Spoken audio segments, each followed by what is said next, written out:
Hi friends, मैं जागेश्वर कुमार समृद्धि education YouTube channel में पुनः आप लोगों का स्वागत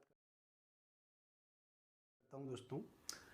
दोस्तों इतिहास के सीरीज में मैंने गांधी का अभ्युदय का शुरुआत किया है और उसी कड़ी को आगे बढ़ाते हुए दोस्तों आज एक बहुत ही इम्पोर्टेंट अधिनियम जिससे क्वेश्चंस लगातार एग्जामिनेशंस में पूछे जा रहे हैं उसको लेकर आप लोगों के बीच में उपस्थित हूँ। तो आइए मैं शुरुआत करता हूँ। मॉन्टेग्यू चैम्सफोर्ड सुधार और भारत सरकार अधिनियम 1919। दोस्तों भारत सरकार अधिनियम 1919 जो है इससे लगातार देखा गया है कि प्रीवियस ईयर्स एग्जामिनेशन में क्वेश्चन पूछे जा रहे हैं। तो ये काफ़ी इंपॉर्टेंट टॉपिक है, इसे ध्यान से सुनेंगे दोस्तों और समझने का प्रयास करेंगे। अगस्त घोषणा, जिसे मॉन्टेग्यू घोषणा भी कहा जाता है, वो मॉन्टेग्यू 19 अगस्त 1917 में मॉन्टेग्यू ने घोषणा किया कि सुधार होनी चाहिए। प्रथम विश्व युद्ध के बाद यह महसूस किया गया कि नहीं, सुधार की आवश्यकता है और मॉन्टेग्यू ने एक टीम बनाया, एक दल बनाया और उनको बोला कि आप सर्वे करें और सर्वे करके रिपोर्ट प्रस्तुत करें। और उसी के तहत जुलाई 1918 में मॉन्टेग्यू चैम्सफोर्ड रिपोर्ट प्रकाशित किया जाता है। सर्वे करने के बाद एक रिपोर्ट प्रकाशित किया जाता है जुलाई 1918 में और उस रिपोर्ट का नाम रहता है दोस्तों मॉन्टेग्यू चैम्सफोर्ड रिपोर्ट। ठीक है, तो आपको क्वेश्चन पूछा जा सकता है कि किस घोषणा के पश्चात मॉन्टेग्यू चैम्सफोर्ड रिपोर्ट प्रकाशित की गई थी। तो आप ध्यान में रखेंगे अगस्त घोषणा, और अगस्त घोषणा का एक और नाम होता है दोस्तों मॉन्टेग्यू घोषणा। बहुत इंपॉर्टेंट चीज़ है, फैक्ट है कि आखिर जो मॉन्टेग्यू चैम्सफोर्ड सुधार रिपोर्ट जो जुलाई 1918 में प्रकाशित की गई उस किस घोषणा के पश्चात प्रकाशित की गई थी या किस घोषणा के आलोक में प्रकाशित की गई थी। तो वो घोषणा अगस्त घोषणा है जिसे मॉन्टेग्यू घोषणा भी कहा जाता है और उसी के आलोक में यह रिपोर्ट प्रकाशित की गई जो भारत सरकार अधिनियम 1919 का आधार बनी। और जो मॉन्टेग्यू चैम्सफोर्ड रिपोर्ट में जिन जिन बातों को कहा गया, रिपोर्ट में जिन जिन बातों को प्रकाशित किया गया, उन्हीं बातों को आधार बनाकर, उसी रिपोर्ट को आधार बनाकर भारत सरकार अधिनियम 1919 बनाया गया। तो भारत सरकार अधिनियम जो 1919 बनाया गया, आखिर उसके पीछे कारक क्या थे, कारण क्या थे, इस पर हम लोग चर्चा करेंगे कि भारत सरकार अधिनियम 1919 क्यों बनाया गया, उसके पीछे कौन कौन से कारण निहित थे जिन्होंने भारत सरकार अधिनियम बनाने के लिए ब्रिटिश सरकार को मजबूर किया गया। तो दोस्तों एक चीज़ यहाँ मॉन्टेग्यू चैम्सफोर्ड सुधार, तो एक चीज़ ध्यान में रखेंगे, कभी कभी क्वेश्चन पूछ देता है कि मॉन्टेग्यू चैम्सफोर्ड सुधार के समय वायसराय कौन थे या भारत सचिव कौन था। तो दोस्तों चूँकि मॉन्टेग्यू उस समय भारत सचिव थे और चैम्सफोर्ड वायसराय थे, इसीलिए ये दोनों को मिला के इसका नाम दिया गया मॉन्टेग्यू चैम्सफोर्ड सुधार। तो मॉन्टेग्यू क्या थे, भारत सचिव, और चैम्सफोर्ड जो थे वायसराय थे। आइए दोस्तों आगे टॉपिक में, भारत सरकार अधिनियम 1919 के उत्तरदायी कारक। आखिर भारत सरकार अधिनियम में कौन कौन से कारक निहित थे। तो पहला दोस्तों भारतीय परिषद अधिनियम 1909 से कांग्रेस के नरम दल की असंतुष्टि, और उसका कारण था दोस्तों सामुदायिक प्रतिनिधित्व को लेकर ज़्यादा असंतुष्टि व्याप्त थी। भारतीय परिषद अधिनियम 1909 में सांप्रदायिक प्रतिनिधित्व दिया गया था और जो प्रतिनिधित्व दिया गया था जिससे मुस्लिम को मुस्लिम वोट दे सकता है, इस तरह कम्युनल अवार्ड वाली जो बात है वो भारत परिषद अधिनियम 1909 में किया गया था।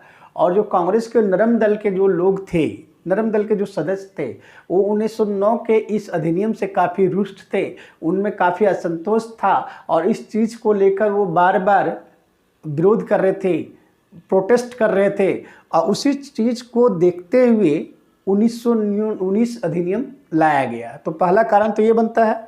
दूसरा, प्रथम विश्व युद्ध के सहयोग के बदले अपेक्षा, चूँकि दोस्तों जो उपनिवेश थे वो अपना भारत में उपनिवेश था और प्रथम विश्व युद्ध में ब्रिटिश सरकार का भारतीय काफ़ी मदद किए थे और भारतीयों को ये अपेक्षा था, उनसे अपेक्षा था कि प्रथम विश्व युद्ध में हम जब उनका सहयोग कर रहे हैं, उनका साथ दे रहे हैं, तो जाहिर सी बात है कि युद्ध के बाद वो हमारे बारे में कुछ सकारात्मक सोचेंगे।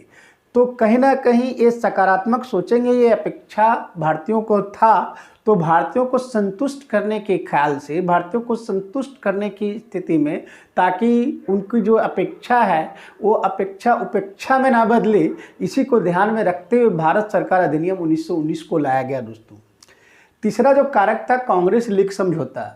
चूँकि कांग्रेस और मुस्लिम लीग के बीच में अलगाव चल रहा था, कांग्रेस और मुस्लिम लीग दोनों अलग अलग मुद्दे को लेकर, अलग अलग विषयों पर दोनों में एकरूपता नहीं था, दोनों में अलगाव की स्थिति था, दोनों में मतभेद था। लेकिन जब कांग्रेस और लीग के बीच, मुस्लिम लीग के बीच जब समझौता हो जाता है तो ब्रिटिश सरकार को लगता है कि नहीं, अब अधिनियम लाना चाहिए। तो इसको कांग्रेस लीग समझौता को भी ध्यान में रखते हुए भारत सरकार अधिनियम 1919 बनाया गया। और चौथा पॉइंट है दोस्तों, भारतीयों द्वारा स्वशासन की तीव्र मांग। चूँकि भारतीय स्वशासन की मांग कर रहे थे, भारतीय कह रहे थे कि मेरा खुद का शासन होना चाहिए, और ये मांग काफ़ी तीव्र हो रही थी, ये मांग काफ़ी उत्तेजित था, लोग इसके प्रति काफ़ी प्रोटेस्ट कर रहे थे, विद्रोह कर रहे थे। तो ब्रिटिश सरकार इसको कम करने के लिए, उसके आंदोलन, उनकी गतिविधियों को पर अंकुश लगाने के लिए उन्होंने अधिनियम 1919 लाया। लॉर्ड मॉन्टेग्यू की उदार प्रवृत्ति, एक यह भी कारण आप मान सकते हैं दोस्तों, चूँकि मॉन्टेग्यू उस समय हमारे भारत सचिव थे और उनकी प्रवृत्ति उदार थी। वो चाहते थे कि हम भारतीयों को अधिक से अधिक स्वतंत्रता दें, वो चाहते थे कि भारतीयों के लिए हम अच्छी से अच्छी व्यवस्था करें, और उनकी यही प्रवृत्ति कहीं ना कहीं भारत सरकार अधिनियम 1919 का आधार बनता है दोस्तों। अब आता है विशेषताएँ दोस्तों। आखिर भारतीय जो भारत सरकार अधिनियम जो 1919 है, उसकी क्या क्या विशेषताएं हैं? तो दोस्तों विशेषताओं में बहुत सारी विशेषताएं हैं, हम लोग यहाँ पे कुछ चर्चा किए हैं, बाकी हम लोग नेक्स्ट क्लास में करेंगे। प्रांतीय सरकार, सबसे पहला जो 1919 का विशेषता है दोस्तों, वो है कि प्रांतों में उत्तरदायी सरकार की स्थापना के लिए, ये ध्यान रखेंगे दोस्तों, उत्तरदायी सरकार, प्रांतों में उत्तरदायी सरकार की स्थापना के लिए द्वैध शासन प्रणाली की शुरुआत किया गया।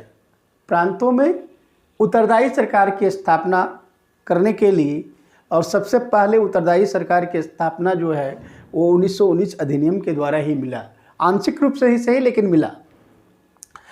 द्वैध शासन प्रणाली का जो जन्मदाता है दोस्तों, कभी कभी क्वेश्चन में पूछ देता है कि आखिर द्वैध शासन प्रणाली के जन्मदाता कौन है, तो सर लियोनिल कॉटिस, याद रखिएगा, द्वैध शासन प्रणाली के जो जन्मदाता हैं वो सर लियोनिल कॉटिस थे। और इस पे क्या किया गया दोस्तों, ये पहला पॉइंट तो द्वैध शासन प्रणाली की स्थापना किया गया। दूसरी विशेषता ये था कि प्रांतीय विषयों को दो भागों में बांटा गया। जो प्रांत के विषय थे उसको दो भागों में बांटा गया, एक आरक्षित विषय और दूसरा हस्तांतरित विषय। तो दोस्तों आरक्षित विषय में सारे महत्वपूर्ण विषय को शामिल कर लिया गया, जैसे कानून, वित्त, भू राजस्व, सिंचाई, खनिज संसाधन, मतलब जितने भी महत्वपूर्ण विषय थे उसको आरक्षित विषय में रखा गया।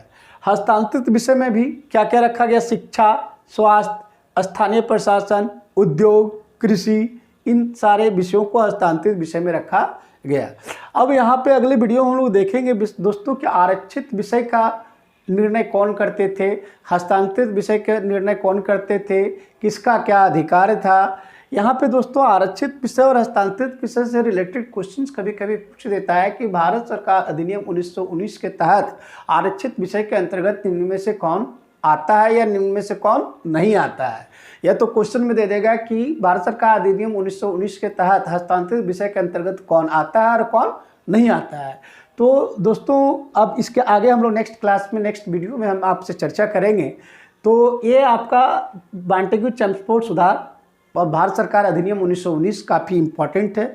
तो प्लीज़ इसको एक बार वीडियो को रिवाइंड करके आप पुनः देखेंगे और आगे हम लोग इस पर इसकी विशेषताओं के बारे में और भी बहुत सारी विशेषताएं हैं जिसकी चर्चा हम लोग नेक्स्ट वीडियो में करेंगे दोस्तों। तो अगर वीडियो पसंद आए तो प्लीज़ लाइक कीजिए, सब्सक्राइब कीजिए और अपने दोस्तों को शेयर कीजिए ताकि अधिक से अधिक लोगों तक ये वीडियो पहुँचे और अधिक से अधिक लोग इसका फ़ायदा उठा सके दोस्तों। धन्यवाद दोस्तों।